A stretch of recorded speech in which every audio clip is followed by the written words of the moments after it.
or certification. Of course, on my applications for being a teacher, I'm going to put the fact that I have a doctorate and a few other things right after my name, so that you don't have to look down page 2 to find out what my education is. Because one of the things they don't want is somebody that doesn't have any education. They want education right up front. So that's where it's going. If I'm trying to get a job with government as a contractor, or with a government contractor, they're more interested in the security clearance than anything else, and they don't care whether I have a degree or not, depending on what they want to hire me to do. So it's all relative. In other words, it's what the company wants to see is where you can put. But in this credential section, one of the other things that you should put is some professional affiliation. Now, if you don't have a professional affiliation right this minute, I suggest you get one. And I got 2 good reasons for saying that you should do this. The first good reason is that it adds to your aura, to your professionalism, to your brand. I hate that word, but at any rate, that's what they say these days. But at any rate, it comes across that you're really serious about what it is that you do. The second thing is that gives you a whole raft of people to talk to that can help you find work. Now, there's another problem, and that's education. We'll get down to that in a minute. Well, I'll take it out. We'll just do it right this minute. You know, I learned something the hard way. I had a doctorate when I came to work at NSA. That got me a pretty good starting salary, but it didn't do diddly towards getting me promoted. But then after I'd been there a few years, I realized that I wanted to go out and teach eventually. I couldn't afford to teach with 8 kids. Now we have 8 kids, 22 grandkids, and 4 great-grandkids. I really can't afford to teach. Well, here I am. The bottom line here is that I went back to Hopkins to get my master's in English. It took me 5 years, 1 course each time, GI Bill, paid for it. Cost me 12,000 miles of driving from Bowie to Baltimore. 5 months away from home, and it frankly wasn't worth it. But one thing it did do, all the time I was getting that degree, I got promoted. I thought, what in the world? It really didn't sink in. Then I got recalled to active duty again, and I was lieutenant colonel with the air staff, and I was being compared. Let's see, you said you're in the reserve. So you know what I'm talking about when I say that I was in one reserve position for 12 years, I had 1 lousy ribbon. And I'm working with all of these people that have, they can't walk straight because of all these ribbons. And all these people have command experience, and I had been an analyst in the intelligence, as a captain, as a major, as I got below the zone promotion to lieutenant colonel, but that's because I was able to finagle, since I had a friend in Industrial College of the Armed Forces, which is a master's degree program, and I got that as a major, which you can't do because you have to be a lieutenant colonel. So at any rate, I got that, then I got promoted early as a result of that. So here I am on active duty. I'm a reserve lieutenant colonel, but recalled to active duty, and I'm being considered for colonel. Well, I'm in consideration with all of these guys that have these ribbons and experience, and I've been in one lousy job for the last 8 years. I didn't think I had a chance. But one of the things that I did while I was at the Pentagon is talk to my boss, 2-star, and I said, I want to take Air War College. He says, you already got some professional military education. You got the Industrial College of the Armed Forces, you don't need it. I said, well, so during lunch hour, it's not going to affect you. But one of the things that I think is going to be fun about this is that I get to sit down at the feet of all these people that lead the Air Force programs, and they're going to tell me all about how the Air Force works. He said, all right. So I took it. You could have pushed me over the feather about 3 months later when I was promoted to colonel. 8% of the ones eligible were all that got it. And a good friend of mine was the NCOIC, the sergeant that was in charge of that board. I went to him afterwards and I said, I am not looking to give towards the face. I'm very grateful that happened. But I had no idea how in the world you could promote me, because I didn't have any of the credentials that these people had. Well, it turns out that you're promoted to colonel because of your potential to become a general officer. Your potential to become a general officer is dependent upon the extra things that you do, like extra training, like another master's degree, which is the Air War College. All right, here's the principle for your consideration. While you're in limbo and not getting a job, get some additional training. Only those people that continually get additional training are most likely to be considered for promotion or induction into a new company, because it shows the person that's doing the hiring that you're still got some life left. That you have not arriven at whatever it is that you were before. Does that make sense? It was a hard lesson for me to learn, but I think it's something that you all need to do.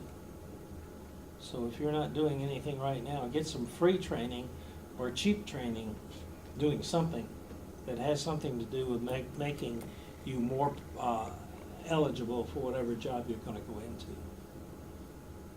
Any questions about that? All right, well, after your credentials section, the next section should be a 1 or 2 line testimonial from somebody.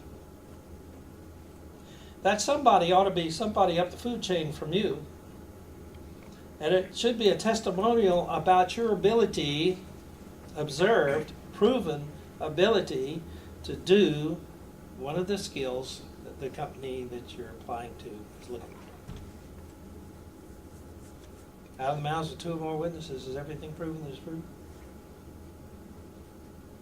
Seen resumes with testimonials on them before? Not very often. Okay, you two. If you had a resume from me and it was equal in every other way to the other people in their wow pile, but I had a testimonial from somebody that you recognized or somebody whose position you recognized, is that going to make a difference where you put me on the stack? Probably. Yeah, moves you into the pile. It ain't going to move me to the very top necessarily, but it sure is going to make you pay attention, and the desire level meter is going to go up some, right? Now, think about this. It needs to be focused on the particular job. What I'm saying with these tailored resumes is that you change the resume ever so slightly or maybe completely for every targeted position, even if it's the same type of position. You need to understand what they're really looking for. Okay? Yes. So I have a link to my resume, Uh-huh. not resume, I mean my portfolio Yes. of all the work that I did when I was in the master's program. Right? So does that go in, It goes up on the top of your resume in your locator line where you're going to put your web address. oh, okay, so it doesn't fit there, not if I keep it to 2 or 3 lines. Can you do a QR code? Hmm? Can you do a QR code?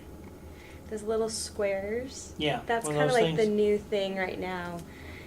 You can link that to a This website. is a barcode, but the UR code is sort of, all sorts of little blockades of things in a box. I don't think I know how to do that. It's not. I don't think it's that difficult if you kind of probably Google how to create a QR code. And what it would do is the resume reader would take the picture of that and it would send them directly to your site. Right. It's kind of fancy. It's a scanning But it might type help thing. you because you're wanting to get into that world too. Okay, so, But you brought up a critical question. The first thing is that what you want is an ability to have this whole new world of who you are unfolded to somebody who's making that decision. You're doing this for 2 audiences. You're doing this for the initial screener, and the purpose of the initial screening is to get rid of you. And they aren't going to read it. right, exactly. And so you don't care about that. But what you do care about is if it gets to the hiring manager's desk and the hiring manager is trying to decide between you and 3 other people in the room, and you've got this marvelous thingy that they don't have, then I want to see that portfolio. I want to see what's in that portfolio before I make a decision. So there has to be an access way, and you can do that at the bottom of your resume also. But you need to probably talk to an HR manager in the type of company that you want a job with and ask them how they'd like to see it. Because the real bottom line of all of this is that I'm giving you correct principles, but which principles apply depends on the outlook and attitude of the person that's doing the hiring. And that is a variable that we can't control. There are some people who hate anything more than pay. I have advised people and helped them produce tweets as resumes. 144 characters. And they worked. Because the millennials looking at these things don't want any more information than that. On the other hand, what's the stability of the company when you've got 22-year-olds that can't read?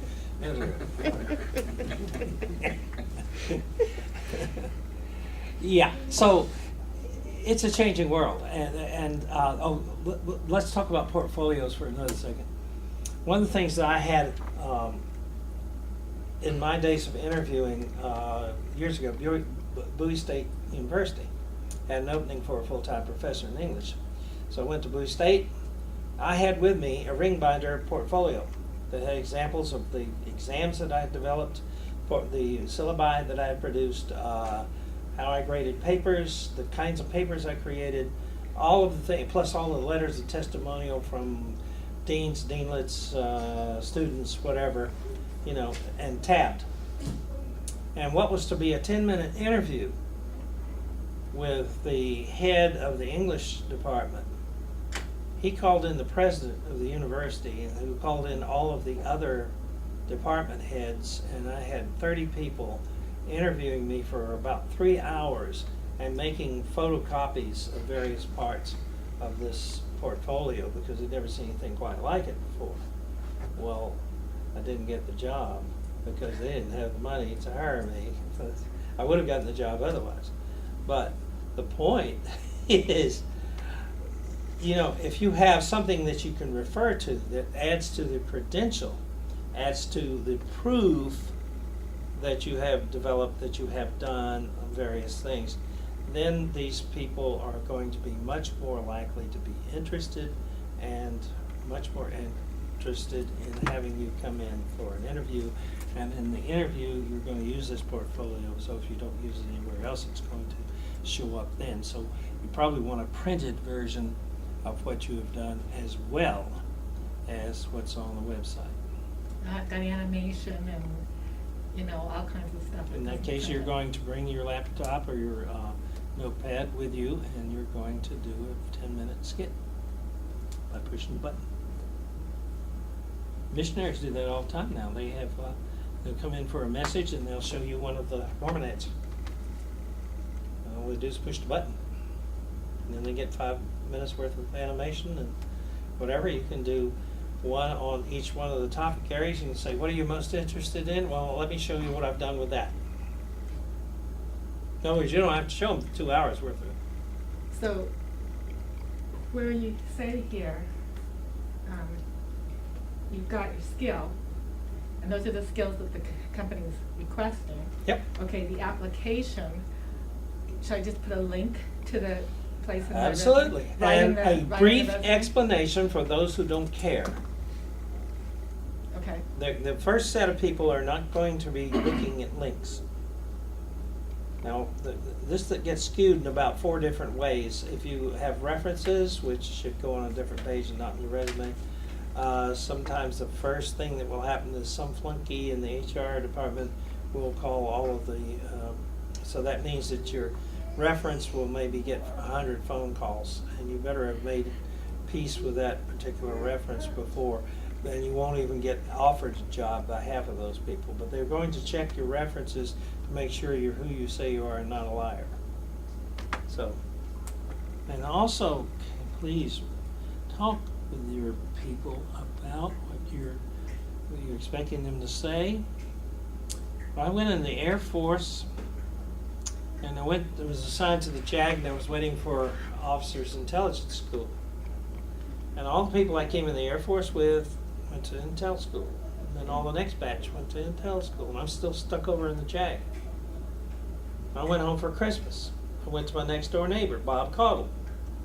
Mr. Caudle was the parts manager at a local Chevrolet place, and he and I had a lot of business because I used to buy Chevrolets from the junkyard for $25 and drive them to high school until they fell apart, which was usually a month, and I had 17 cars when I was going to high school as a result of that. We got to know parts people and junkyard people very well.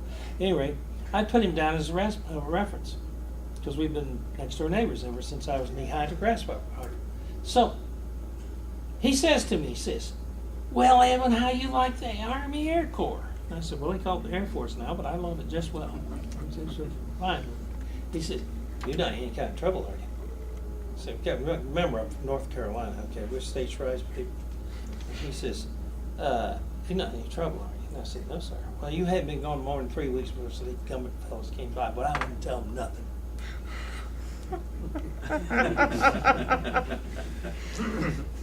So I explained to him why they came by. I went back and I talked to the government fellows and said, "Please go back and ask."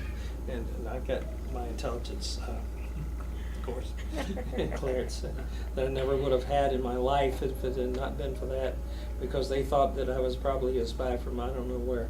At any rate, it's terrible. Bottom line is coordinate with your references.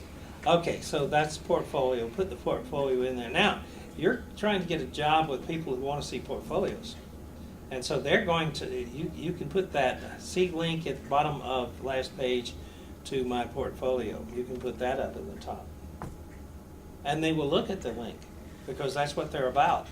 If I'm doing a portfolio, it's not necessary as a teacher for me to have a portfolio. It's a drawing card. It's a value, but they aren't going to look at it. Not in a hurry. They're not going to look at it. So I have another question. yeah. Okay, so, is there any advantage?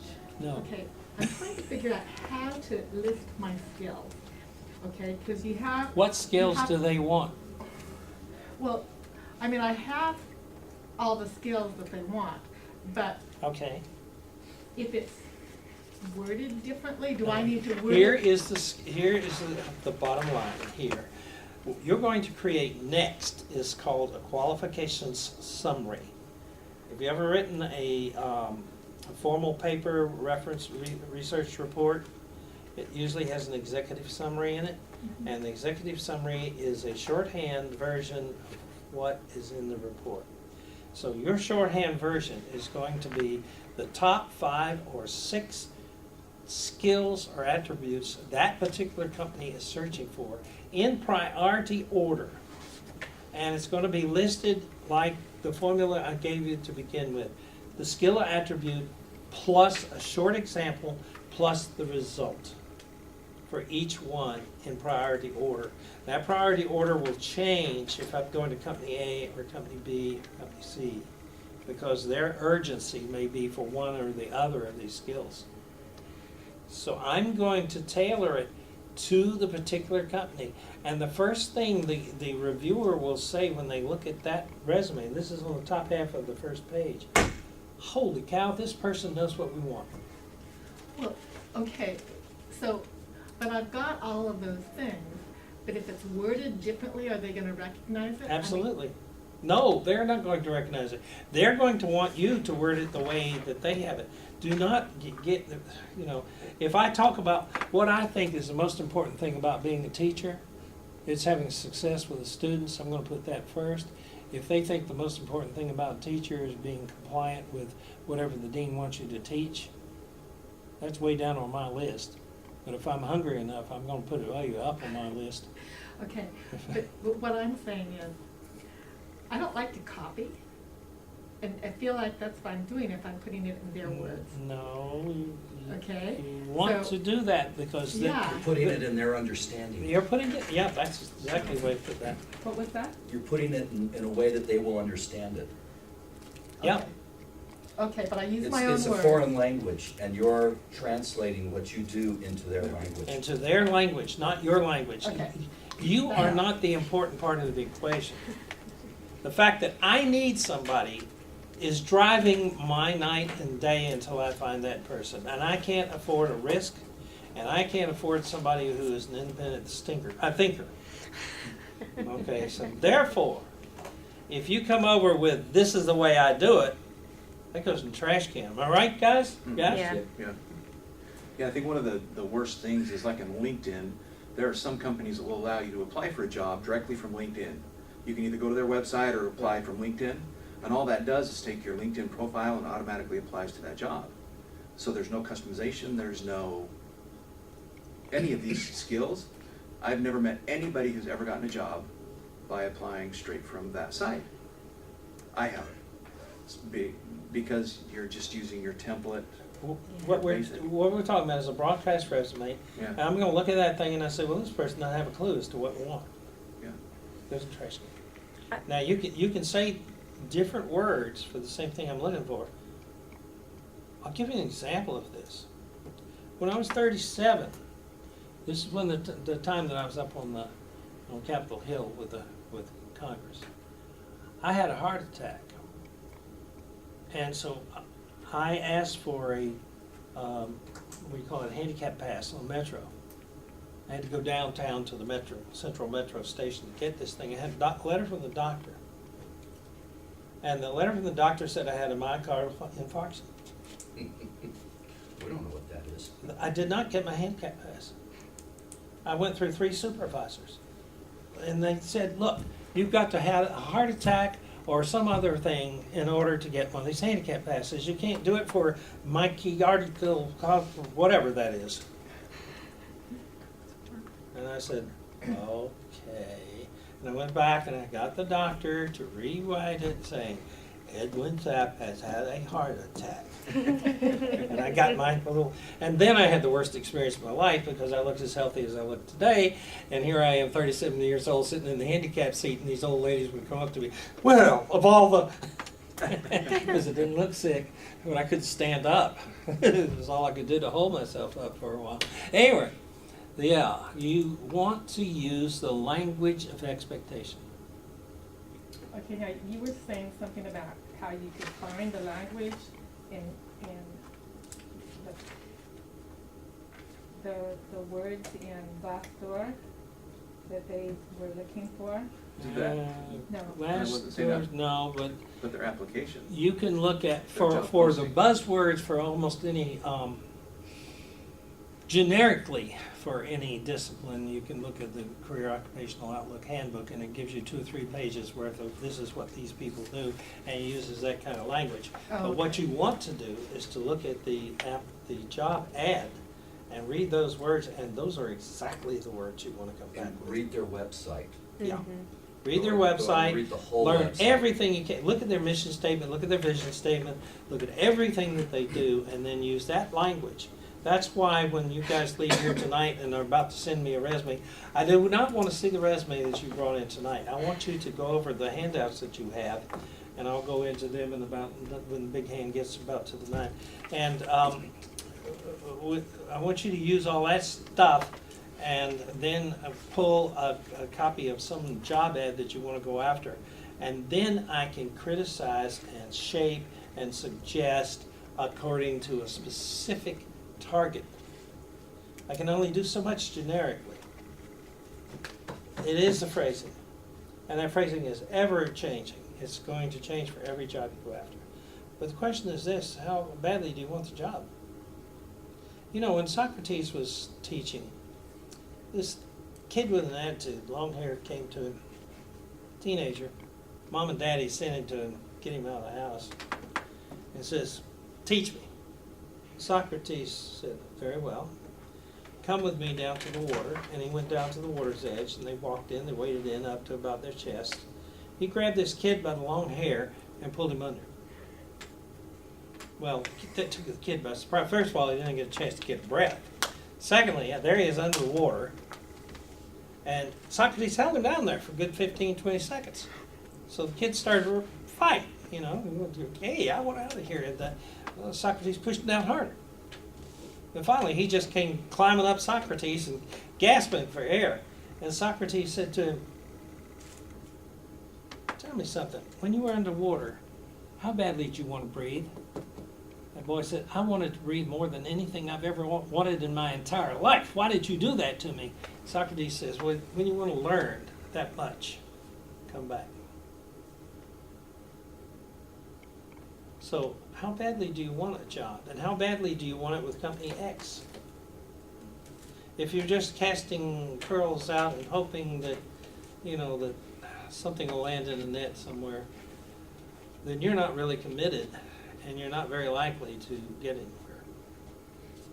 But if I really want a job with, you know, broadcasting for language, CBS or ABC or something like that downtown, in journalism on the air, I better live, breathe, and want that job, and I better come across as being the best thing they ever saw since Adam's house cat. If I don't, I'm not going to get it. And then we're going to make that decision based on what I've written, and if they do call me in for an interview, how I present myself. And I better present myself as if I'm already in the position, and this is what I'd like to do for you. This is what I bring to the table. And that's, Mama said don't brag. That's not bragging. I can tell you after having several jobs in my life that there's certain things I can do. Certain things I don't do very well. If you want me to do them, I'll do them. And I'll try my best. I may not get the job because you may find somebody better. But if you hire me, here's what you got. Okay? And you have to have that attitude. You have to have that attitude with everyone you go after. If you don't, it ain't going to work. Got to see yourself in that seat. Everything that is created doctrinally, everything in this world that has ever been created was envisioned first and then became substance. And the same thing holds true with your job. You have got to see yourself walking the walk and talking the talk. And if you don't, not too likely it's going to happen. Now, we got past the qualification summary. I already talked to you a little bit about what ought to be in your experience. One of the things I didn't mention was that experience is experience, not to quote roses and all that sort of thing. A rose by any other name would smell as sweet. Okay? So, that being the case, where does missionary work go? Where does church assignments go? Where does the Butterfly Collectors Club go? It's all experience. It doesn't need a separate section. Anybody been on a mission for the LDS Church? Okay, several of you. Is it in your resume? One of the things that you put on that resume was you probably got a letter that went back to your stake president or somebody, maybe the bishop, from the mission president saying that you know, that you served an honorable mission. Did you get something like that? Okay. Is it in your resume? Where does a mission president stand in the hierarchy of church management? Who's his boss? Area. Area authority, right? Who's the area authority's boss? Presidency. General authority. General authority. Who's the general authority's boss? Is it probably an important thing to say that you serve voluntarily 14/7 for 2 years at your own expense, totally immersed in the culture, perhaps the language of the culture that you were working with, to help them improve their quality of life, and that you did such a good job that you were recognized by a 4th level manager in a worldwide organization of over 15 million members?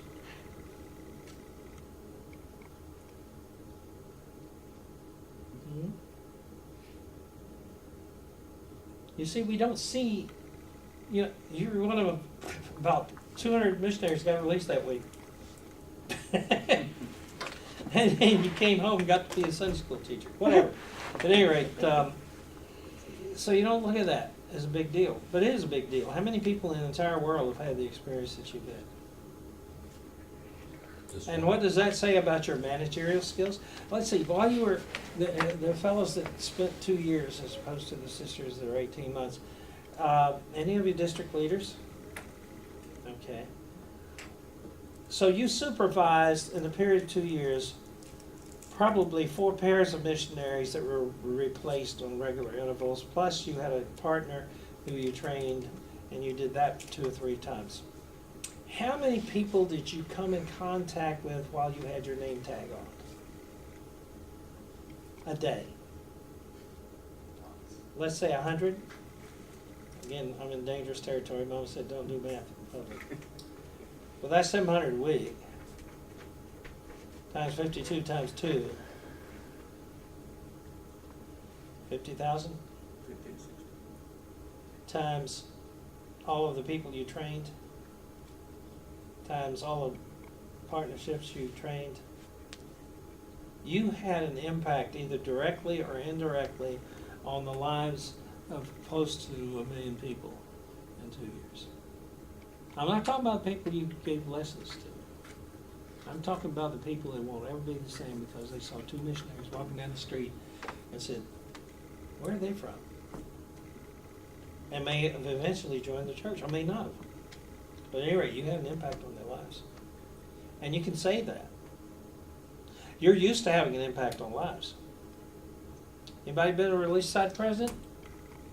Or counselor in Relief Society? Or Elders Quorum president? Counselor in Elders Quorum? Or Bishop Frick member? Take a look at your handouts and look at,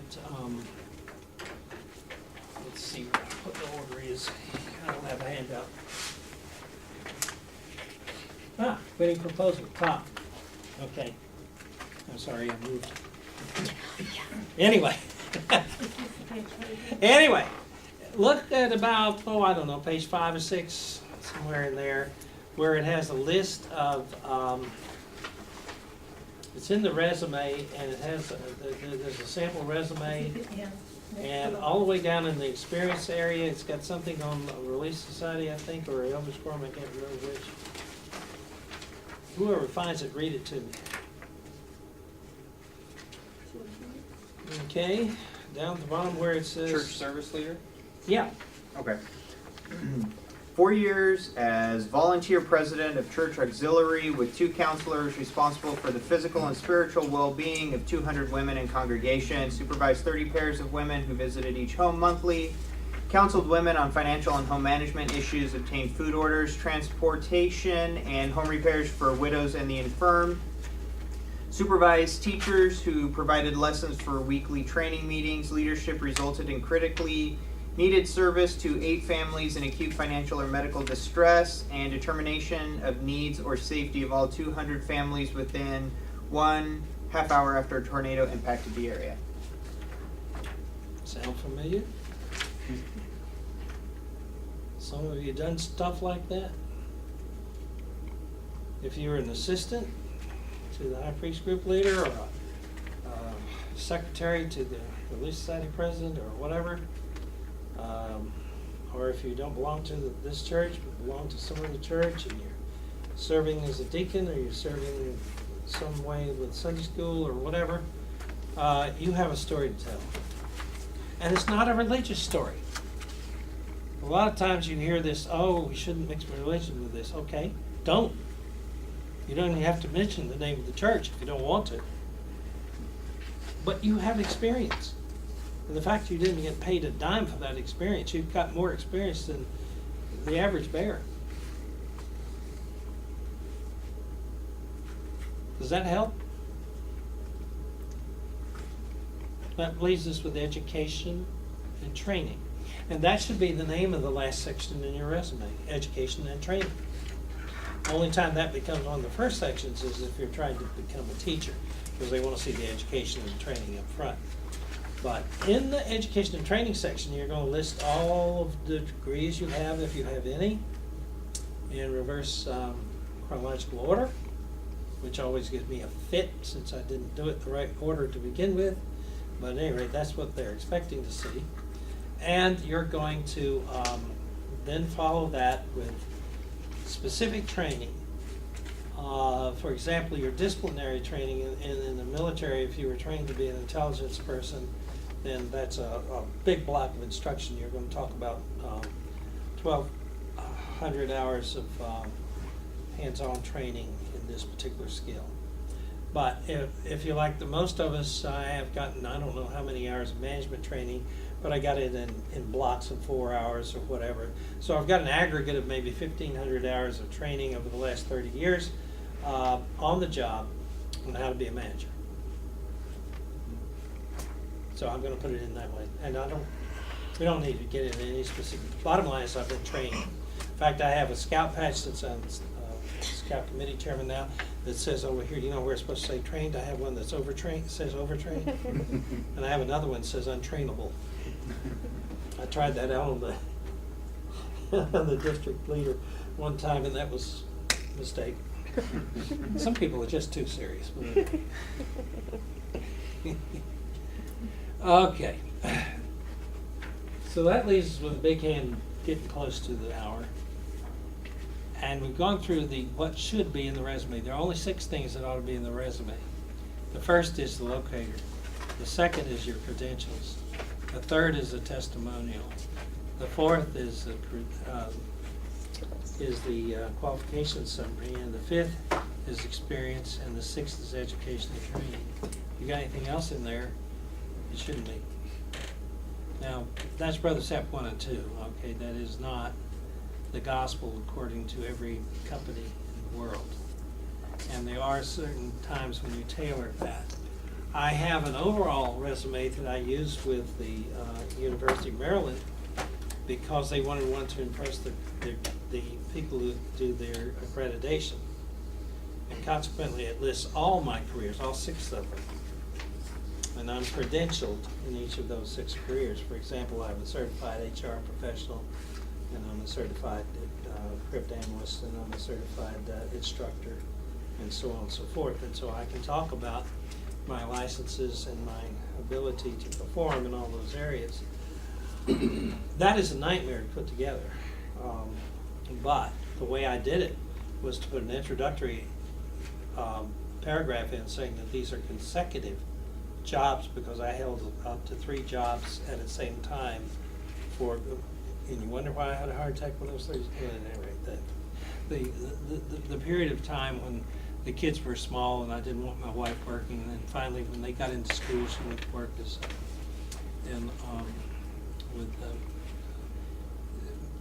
physically and mentally challenged kids, and therefore she was out of the home and back in again at the same time the kids were.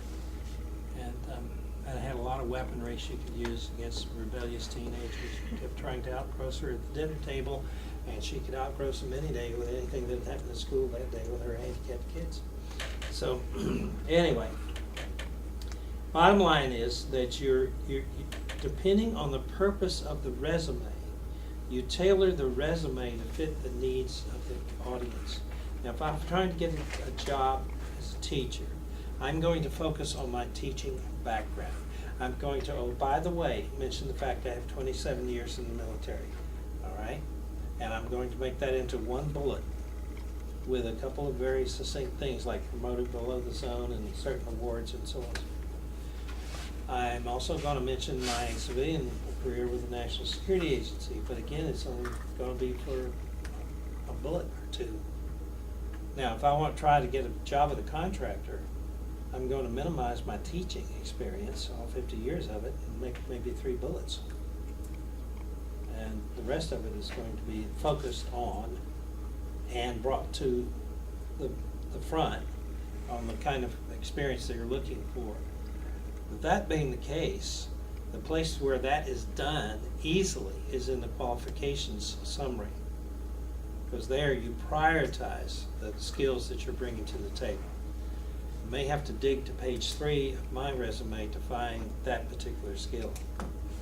But if they see it up front, they know it's there, I get moved from the forget it pile to at least the maybe. Now, the fire hose has now been turned off. So what have you learned?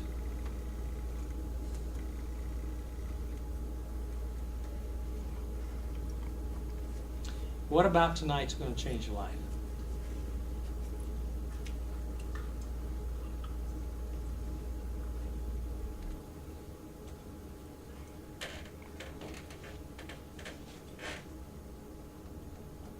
Make up, make over.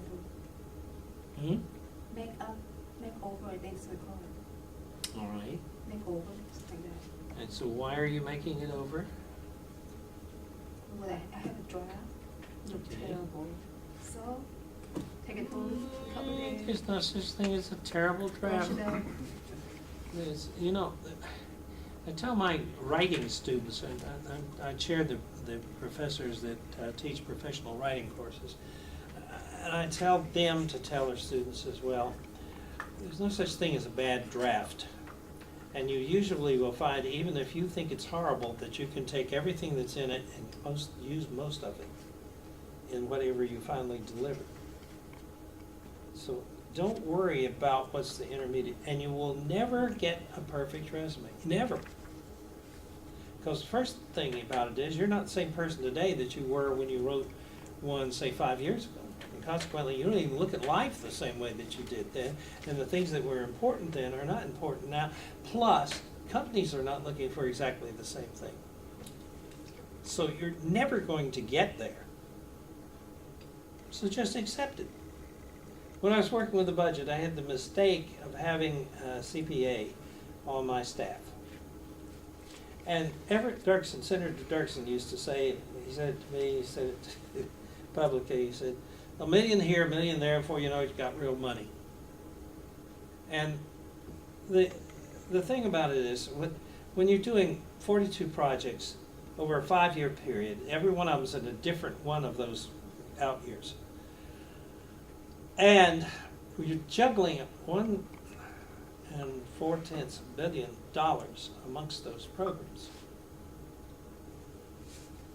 Well, we sat down one day and we apportioned this, that, and the other thing to this, that, and the other program. And then finally our CPA said, you're missing $254,085. And I looked at him and I said, that's not real money. We're talking about out-of-year money. Are you planning to buy a car next year? That's not real money, okay? You may think it's real money, that's what you're gonna have in the way of income and so on and so forth, but anything can happen, and any other requirement can come its way. And so you don't have real money until you actually spend it. And so they don't have real money. Well, CPA couldn't handle that.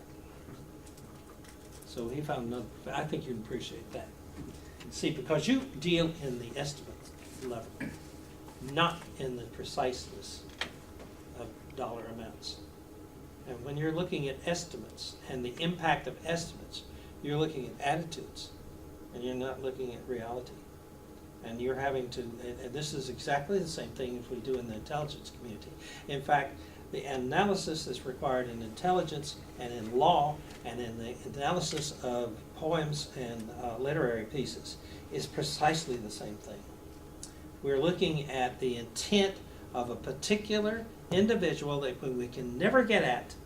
We're looking at it in the environment of the community in which that intent was expressed, and we're looking at it from the perception of those who are looking at that particular work. And so literature and intelligence, law, all are worried about things that more than two people have ever been concerned with. And it's TJ Maxx, it's never ever the same thing twice. And if you can analyze any one of those areas, then you can move into any one of the other areas and do so with low risk to the individuals. But tell that to somebody who is expert in one area and they won't believe you. You have to have experienced all those areas to realize that there's a common thread. I like to quote Walt Kelly's Pogo, which is probably much older than most of you, and so you don't know anything about the little possum from the swamp, Okefenokee swamp. But Pogo used to say, people is people. And the bottom line with that is that we have certain skill sets, we apply them in different ways, and if we really want to be secretive about it, we call ourselves psychiatrists and we develop a whole new language. But I minored in psychology, and I can tell you this from what I learned in my psychology classes, there's no difference between that and trying to figure out who's going to win the next football game. Never the hands leave the arms, folks. And so if you look at the job opportunities that way, and you've got another handout that has to do with the creation of a resume to apply for a job at Cork Manufacturing Company. And I'm not going to go into that, but I want you to read it because it shows you how you take a job ad and dissect it and come up with what are the priority things that these people want and fashion a resume around what that company is seeking. I quit, but I quit with my testimony. Church is true. Gospel is true. The principles that you've learned tonight are also true. And they will help you. But they won't help you unless you pray and focus and apply them and try to understand what the basic principles are. The employment situation is a movable feast. It's never, ever the same thing twice. And you have to go where the want is, not where your want is. But there are two cardinal commandments from our Father in heaven. The first is that you have to work. You have to earn your keep. And the second is that we all are, that we might have joy. And these are not mutually exclusive. If you don't like what you're doing, you will be miserable, and it will not make any difference how much money you're being paid. It is never enough. If you love what you're doing, then all of a sudden your priority is to the gift that you're giving with what you're doing, and it has nothing to do with the income. I bear you that testimony in the name of Jesus Christ. Amen.